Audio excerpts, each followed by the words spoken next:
Welcome back to another Theobite. It is Zach Patkey with Zach Deacon and with Sean Mustin here today, and we're bringing yet another instance from atheist.org. As you've been listening through, you've been noting that we're getting all of this straight from their website. And it's actually one article that we've been looking at concerning claims toward the Bible contradicting itself. And we look at a couple texts today, this morning or this evening or wherever you're listening. We're recording in the morning this morning. And we are looking at one that they're claiming is a contradiction from Ezekiel 18:20. Listen carefully. The son shall not bear the iniquity of the father. And they claim that this contradicts what it says in Exodus chapter 20, verse 5, where it says, I, the Lord thy God, am a jealous God, visiting the iniquity of the fathers upon the children unto the third and fourth generation. And so if I'm representing them accurately in their claim that this is about punishing crime, is the Bible consistent when it comes to the punishment of people? Is a child guilty of his father's sins, or is the person individually guilty of the sins that he commits? So the claim is that the Bible is inconsistent with those things. First, I want to say this. Are you considering categories again? I just had a conversation in my church with folks and trying to explain the nature of category distinctions. If we're talking about one thing or if we're talking about another. And the question is, what categories are being brought out? Ezekiel 18:20 is talking about the basis of judgment, justice, for the person who faces penalties for a crime. But Exodus 20 verse 5 is talking about the consequences of sin and its effects. Those are two different things.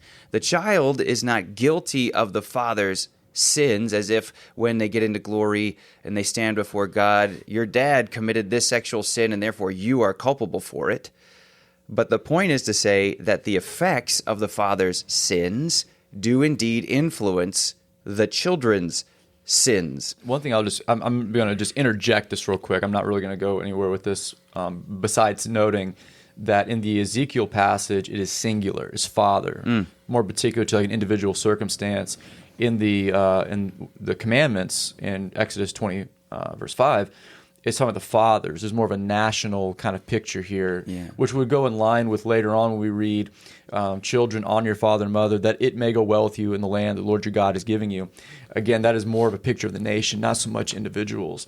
So there is a different approach that Ezekiel and Exodus is taking. One is, like you're saying, one is dealing with that singular individual idea that a son is not going to be punished because his father was a bad person, whereas Exodus 20 is dealing more with the plural, and the idea of a group of people. Yeah, you guys hammer on context a lot. I mean, the precursor to Ezekiel 18:20 is, well, I mean, everything, the 19 verses before it, but specifically, behold, all souls are mine, the soul of the Father as well as the soul of the Son is mine, the soul who sins will die. But if a man is righteous and does justice and righteousness and does not eat at the mountain shrines or lift up his eyes to the idols of the house of Israel, or defile his neighbor's wife, or approach a woman during her menstrual period, if a man does not mistreat anyone but returns to the debtor his pledge, does not commit robbery, but gives his bread to the hungry and covers the naked with clothing, if he does not lend money on interest or take increase, if he turns his hand from injustice and does true justice between man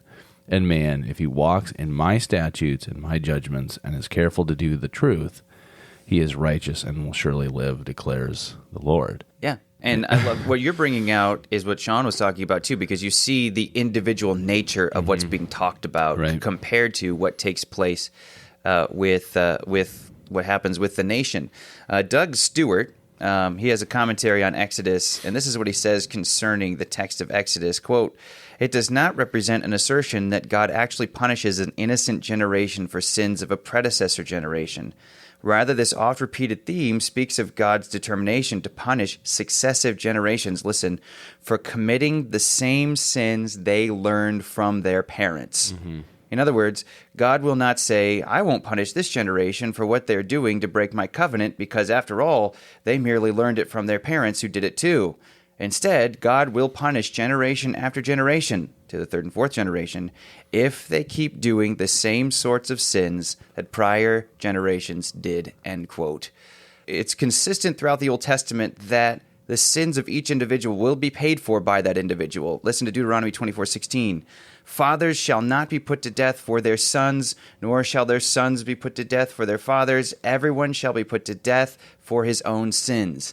And what Zach brought out from the context of Ezekiel 18 is that it's the soul that sins that will die. And so he's emphasizing the singular punishment upon the one who commits sins. And let's remember the biblical presupposition we step into this text with.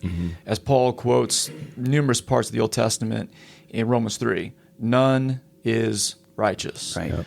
So let's just be clear on that point, that there's never been a person under the judgment of God that can claim to be innocent, can claim to be without guilt. So we walk into this question with the presupposition that none is righteous. Yeah. Do you think it's interesting too to maybe point out the fact that in God's giving of the law in chapter 20 verse 5 that it ends with, and those who hate me. We're talking about individuals who are, you shall not worship them or serve them, that being idols. You shall not make for yourself an idol or anything, any likeness of what is in heaven above or on earth beneath or in the water under the earth. You shall not worship them. And the implication is that those who are worshiping them hate God. And so I think that it's not I'm just going to blast those I have a problem with and visit iniquity upon people that just don't like me, right, or may have children who are disobedient. I'm kind of seeing this as like, these are people who are worshiping idols who hate God, and God is warning them that his iniquity will be poured out upon those who worship false idols. Yeah, and his judgment. Hate him.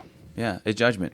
The judgment that he would bring against an individual is the same judgment he brings against a corporate people who commit the same sins, which is what I would argue what is being talked about, what Ezekiel talks about on an individual level, Exodus talks about on a corporate level.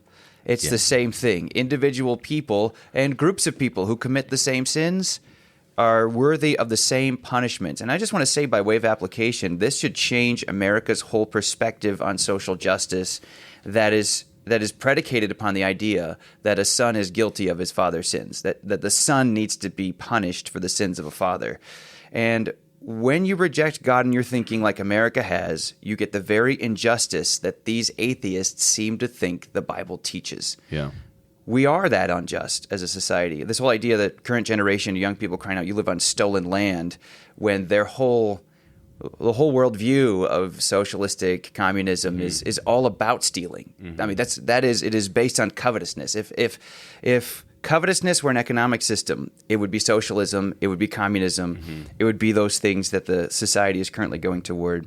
And secondly, by way of application, this should transform the thinking of many in our justice system. To many, it is common to give mercy to felons who perpetrate crimes because they're a part of just a bad society.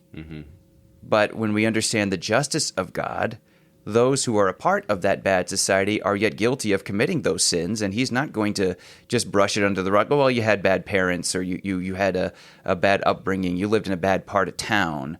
No, God will bring righteousness and justice to bear on every single person, regardless of their background, in order that, the reason why I would say this now is so that one would flee, would not expect God would be bribed in that day when they see him face to face. I think it's cool, too. I hadn't read Ezekiel in a while until we decided to do this little bite here, but perhaps it's a good segue into closing this little Theobite, that when we talk about the wicked in 20 and before in Ezekiel 18, that really it's an opportunity for us to then talk about verses 21, 22, 23, that God has no pleasure in the death of the wicked, and that all the transgressions which he has done will not be remembered against him if he turns from his sin. That's right. So I love that. Why do we talk about the wrath of God? So that people will flee from it in order to find the mercy that's extended to them right now. So thank you so much for joining us on this little Theobite. Lord bless you. You have a great rest of your day.